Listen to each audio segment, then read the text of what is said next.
It's time for In the Paint, sponsored by Andrews Heating and Air Conditioning, ISU, Menards, Subway, Terre Haute Savings Bank, and Wabash Valley Sports. Now with the best hoop show in the Wabash Valley, Rick Semler and Megan McEwen. Good evening and welcome to In the Paint. You know what, Megan? What? It's a historic day for me. For you? For me. 20 years ago today, my wife and I went on our first date together. Now, she says her life has been ruined since. I think she's joking around, or at least I hope she is. But you met Robin and know how big of a saint she is for putting up with me for all these years. And you know, I knew about this historic day for you, so I actually had Greg, our director, put together a little video. Look at these pictures. People have asked, I was bald in high school. He looks like a member of NSYNC in this picture right here. So congratulations, Robin truly does deserve a medal for putting up with you for all these years. And look at those pictures, I love it. Thank you to Garrett and Greg for putting those out there. Speaking of medals, no hardware being handed out tonight, but several teams did have a chance to lock up conference titles like Washington and Bar Reeve. Clay City had a chance to make school history tonight, while Terre Haute South, Lagodi, Linton, and Vincennes Lincoln all looked to extend their winning streaks. Boy, pictures can come back to haunt you over the years. We have a little different start to the show tonight. We'll get to games in a second, but first, one of the best basketball players to ever play in Terre Haute was honored this evening. A special ceremony took place at Terre Haute South. The school retired the jersey of Brian Evans. As a senior, he averaged more than 20 points per game while guiding the Braves to the 1991 basketball state finals. He was also named an Indiana All-Star that year. Evans went on to play college hoops at IU under Hall of Fame coach Bob Knight. In 1996, he earned Big Ten Player of the Year. The Orlando Magic took Evans with the 27th overall pick in the 1996 draft, making him the only player ever from Terre Haute South to be selected in the NBA draft. Evans says when he grew up in Terre Haute, he didn't have to look far to find his basketball idol. You know, as a kid here, one of the things that I think made me believe that it could be done, that you could go on and play as a pro, was because Larry Bird was here. You know, I think, 1979, I was 6 years old, and I got to watch Larry, and 3 years later, he's the best player in the world. And so it just didn't seem that far-fetched that you could make it to the NBA and that you could play basketball for a living, because the best player in the entire world spent his summers in Terre Haute. And I was, I've thought about that and how much of an impact that had on me.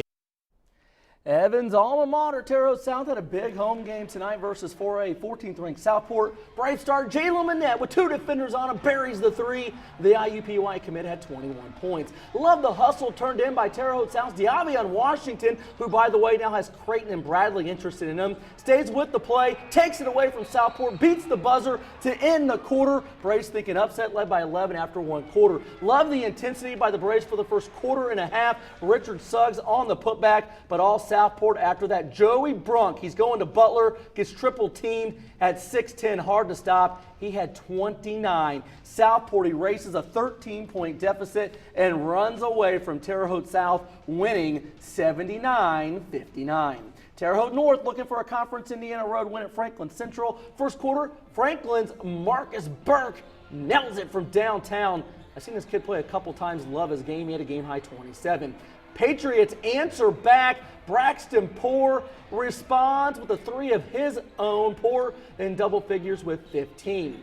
Later in the first, the three doesn't go in, but the rebound goes to Kobe Riley for the putback. Patriots down 7. Patriots work the ball around the Poore. He has been lights out from three-point land, and he is money again for Terre Haute South as he lines it up.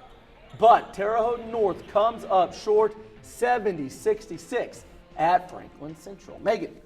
A win tonight for Washington, and the Hatchets would clinch a share of the Big 8 conference title with Vincennes, Lincoln, and Jasper. The 3A 15th ranked Hatchets hosted Mount Carmel, Illinois. Picking it up in the first quarter, Matthew Stevens, nothing but net from the three. Washington takes a 3-point lead. A little later, Jacob Overton on the miss. Look at the fight here from Connor Brown. Put back and one. Washington leads by 5. A little later, Overton with the steal. Great pass ahead to Brown once again, and Washington takes down Mount Carmel 74-41, meaning they do in fact clinch a share of that Big 8 title.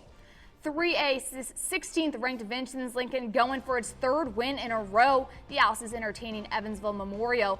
Anthony Smith to Ethan Claycomb, that's your guy right there. He is. 30-23 Vincennes with the lead a little later in the third. Anthony Smith, look at him working for the bucket down low. 10-point lead for Vincennes a little later in the third. I love Tate Shuckman's ability to shoot the ball. Boom. Doesn't even think about it. Just lets it fly. Boom goes the dynamite. Boom goes. That's a Ball State reference. It is. Rick Semler is a Ball Thank State alum, goodness we everybody. didn't have social media when I was in college. Oh man, you would have been a YouTube sensation. Or dud. Alice's beat, maybe. Alice's beat Evansville Memorial 64-53. As long as you didn't have that haircut back then, I'm sure I you had couldn't my have been that much freshman of a year dud.